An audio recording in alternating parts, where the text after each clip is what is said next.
On the evening of May 29th, 1946, in Heyburn, Idaho, a farmhand by the name of Patrick Byrnes was mending the inside of a barn when he heard a voice speak to him from somewhere in the darkness. Over the next few months, several workers at the farm disappeared. It was written off as the workers went back home or somewhere else to work, as was the case back then. Two workers from the farm grew suspicious, though, and decided to do some searching of their own, which led them to a small shack several miles away, tucked away in some trees. Once there, they found Patrick inside, and what they saw left them stupefied.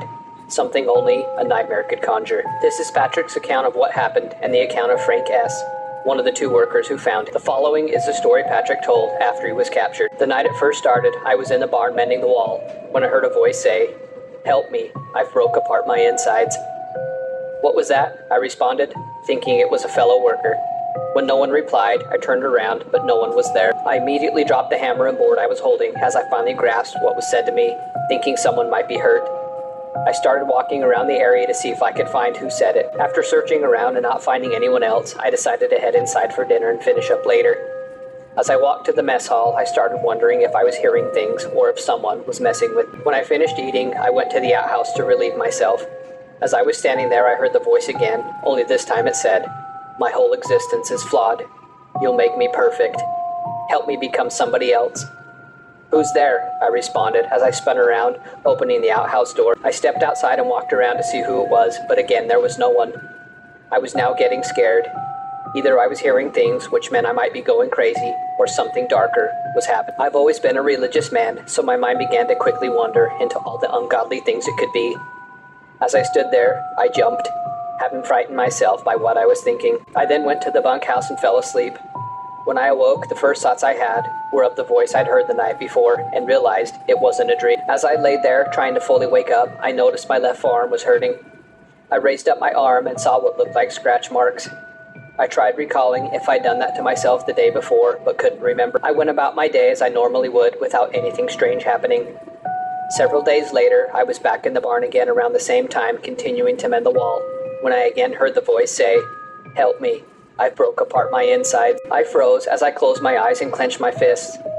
I'd hoped whatever it was had gone away. "What do you want?" I shouted. As I stood there, the voice whispered into my ear, "My whole existence is flawed. You'll make me perfect. Help me become somebody else." Right then, flashes of what the voice wanted me to do went through my mind. I shook my head as I whispered, "No, no, no," to myself. What was disturbing, though, was something inside me secretly wanted to do it. It was an excitement I'd not felt for a long time, even though I knew it was horribly wrong, and it went against everything I believed. I stood there nodding my head as the voice continued whispering in my ear, telling me in grim detail what I needed to do. After it finished, I turned, went to the bunkhouse, and straight to bed without eating. I was wide awake for most of the night, staring into the darkness, thinking about what the voice wanted me to do. I started making plans to do the first step the following day. The following day was my day off, so I spent the day looking for the perfect spot to build a wooden shack.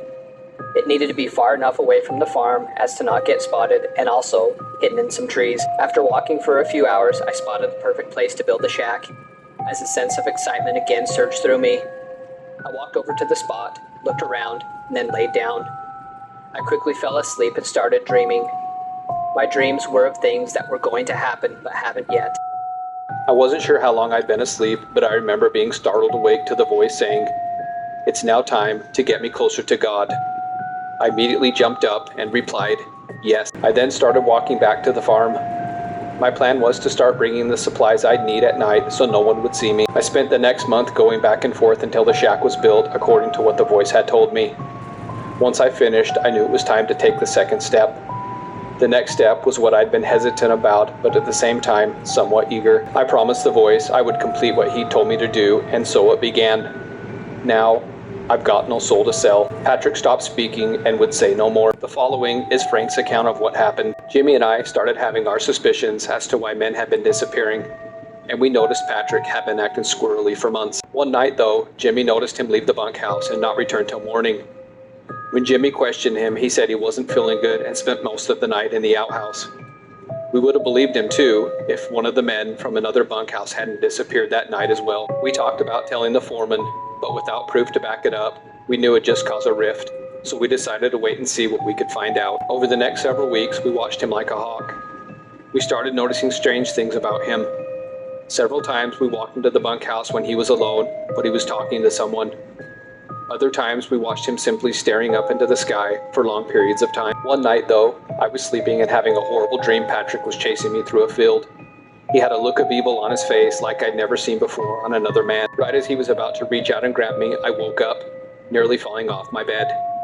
I almost screamed out because standing there staring down at me with a look in his eyes, the same as in my dream, was Patrick. I said, "What the hell are you doing, man?" He said nothing, just turned and walked back to his bunk and laid down.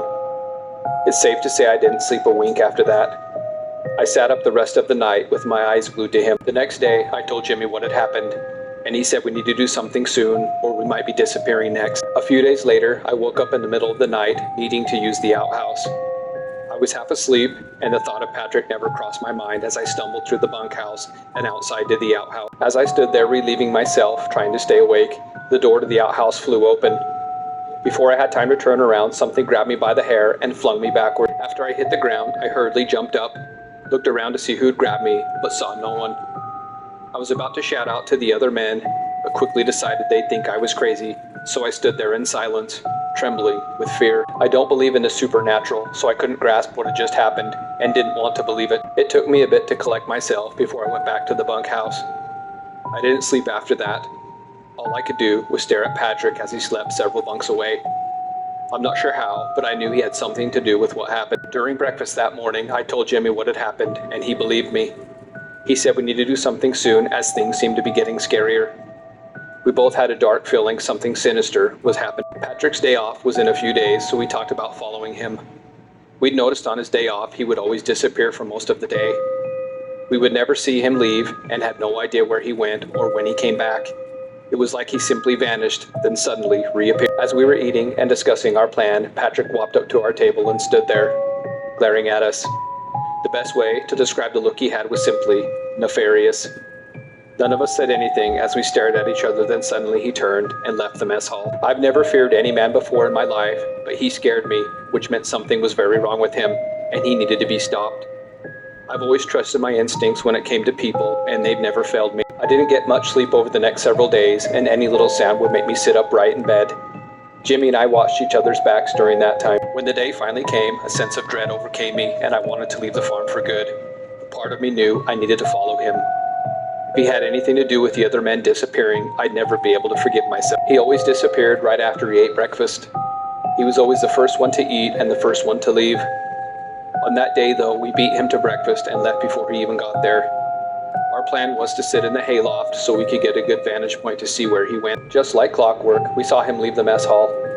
As he walked along, we noticed he was continually looking over his shoulder. Once he left the farm grounds, he started heading towards the foothills that led to the mountains.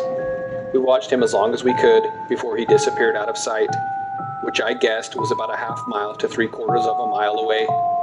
At least we knew which direction he was going, though. We scrambled down from the hayloft and started going in that direction. As we left the farm grounds, I remember being the most scared I'd ever been in my life up to that point. We each had pistols with us just in case, as we weren't taking any chances, so that did help some, but not much. When we got to the spot we'd seen him go out of sight, we noticed it dropped down into a depression, with a stream flowing through it. The area was also riddled with trees. We gave each other concerned looks before Jimmy asked, "Which way do we go?" I shrugged my shoulders and replied, "I have no idea. I say we follow the stream a ways and see what we can see." Jimmy simply nodded his head as we started walking down into the depression towards the stream. Once we hit the stream, we started following it downstream. "Keep an eye on the trees, Jimmy. If he's in here, there's a good chance that's where he'll be," I said.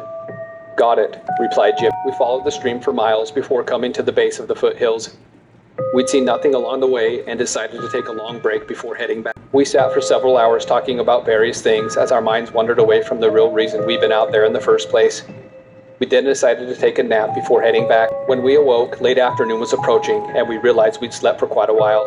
As the thought of Patrick came back into our mind, we quickly got up, grabbed our things, and started following the stream back the way we'd come. We walked fast, as neither of us wanted to be out there in the dark.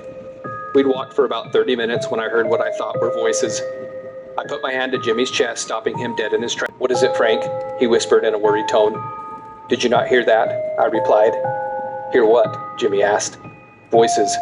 I heard voices coming from up there, I said, as I pointed up to the hill to a patch of thick trees. Without saying a word, we drew our pistols from their holsters and started walking up the hill towards the trees. I took the lead as I crept along in the knee-high grass. As we got closer, a small shack that was hidden in the patch of trees came into view. I pointed it out to Jimmy, who simply nodded his head. When we made it to the edge of the trees, I stopped so I could listen and evaluate what to do next. As I knelt there, I put my hand up to my ear so I could hear better. I then heard a strange voice that was not Patrick say, "You get me closer to God." "Yes," Patrick responded. I was now shaking and scared out of my wits. I wanted to run away, but I'm no coward. Having Jimmy next to me also gave me the courage to move forward. I motioned to Jimmy we were moving towards the shack's door as he nodded his head in agreement. I could tell he was as scared as I was, which made me feel better. We started inching our way towards the shack, trying to be as quiet as possible, as Patrick and the strange voice continued talking about things I couldn't understand. Once we were at the door, I stood upright and took a deep breath. I raised my leg and kicked the door open, and what happened next was something I have a hard time believing, and not sure if I will ever fully believe it. There, standing a few feet away in front of me, was something so horrific it can't be put into words. It was a naked man, but with body parts from different bodies. The head was one of the men who disappeared from the farm. Whatever it was started quickly coming towards us. Without thinking, me and Jimmy raised our pistols and began firing on the thing.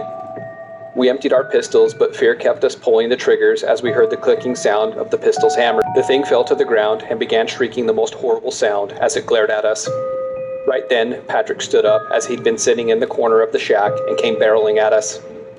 When he got within striking distance, I pistol whipped him, which sent him to the ground in a heap. "What in God's name is that thing, Frank?" asked Jimmy. "I'm not sure, Jimmy. Something only evil could conjure up," I replied. The thing then closed its eyes and died. The body then began to shrivel up and fall apart. The pieces looked like that of a 90-year-old.